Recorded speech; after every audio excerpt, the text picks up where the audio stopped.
We'll take a look at a rare and interesting cross-platform remote access Trojan.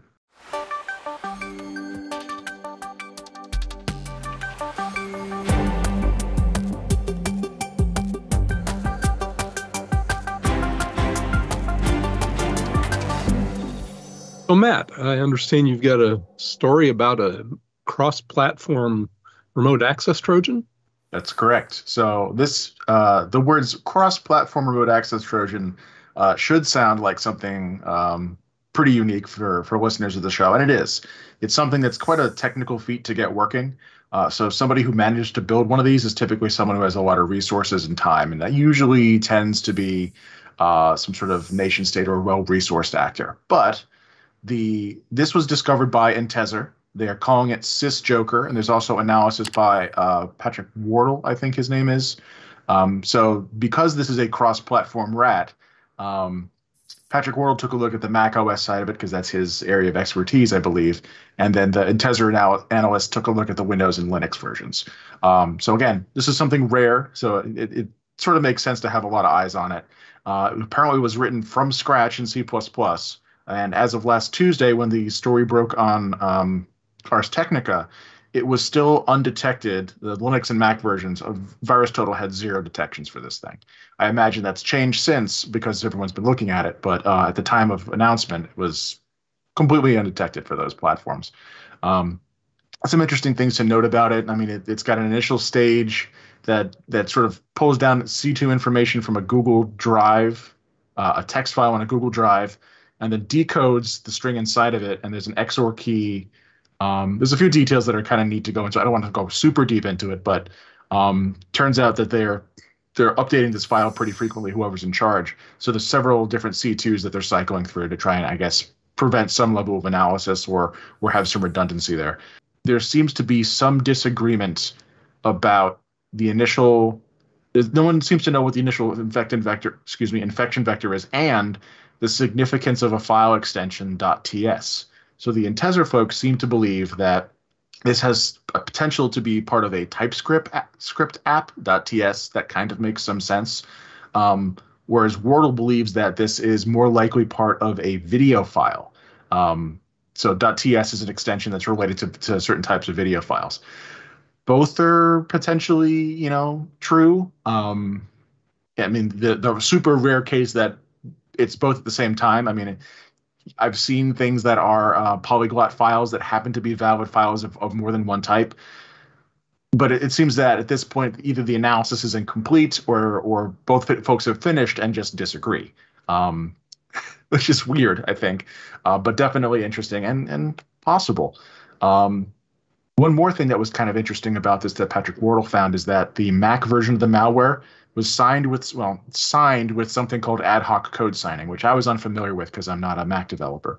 And it turns out it's like a version of signing it that doesn't actually provide cryptographic proof of anything. So it sort of takes up the space that would be there for a signed file. It's just the SHA-1 of the file. It proves nothing.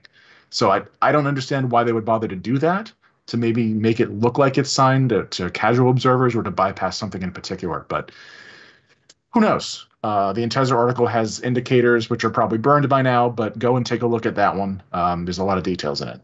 What do you think? Yeah, no, I was thinking the ad hoc signature was maybe something. I hadn't gone into any detail on what that was all about. When I saw that, I was thinking like signing it like a self-signed certificate kind of a thing. It turns out it's even less than that. Yeah, even less than that. My guess is that it's done just for software that does a quick check to see if there's anything at all in that signature field. Mm-hmm. Clearly, it doesn't check that it's a valid signature of any kind. But right. My guess is that's what that's all about.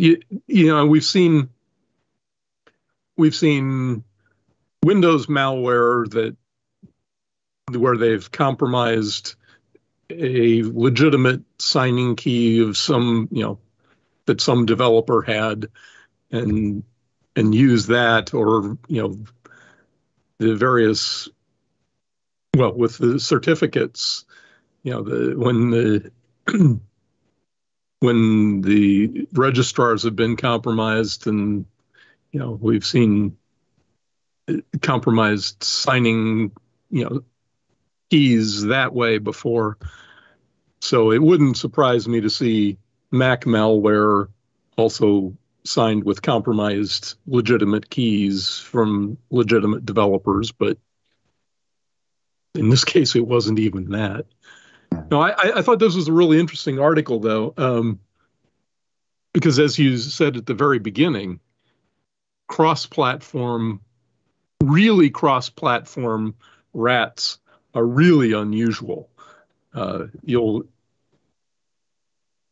Just because you've got to have an understanding of each of the various platforms in order to be able to write your malware, your rat, your remote access Trojan to run there. So, and it seems to be that it's got limited functionality, if I'm understanding this right. So I see from the diagrams that Intezer posted that there's maybe like 4 different commands that it actually supports. One is like run a system command, one is run an executable, one is remove, I think, something from the registry, and then exit. But 2 of those aren't even implemented. So to call it a cross-platform rat, it's still true, but it's not a full-featured rat in the way that we think of a lot of them that have, hooks into cameras, into keyboards, into all these things. It seems to be more of a, you use this to get on the box and it works everywhere, but then you still have to have malicious payloads. I think that's right. You need platform specific malicious payloads to take greatest advantage of it. But frankly, as long as they can execute a command, and upload a secondary payload, that's really all they need to get started. That's true. So, yeah, I mean, I would love to know more about they mentioned the very specific victimology of who has been targeted by this, but all they said is it's very specific.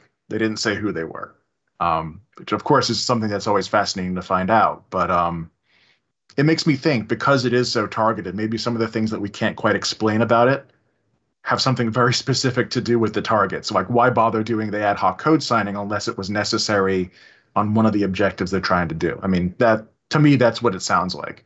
But again, what do I know? I read some articles.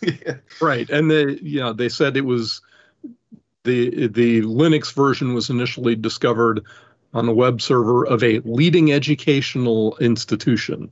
Yeah. What is that? So, when you get into the EDU space, lots of potential targets in there. Sure.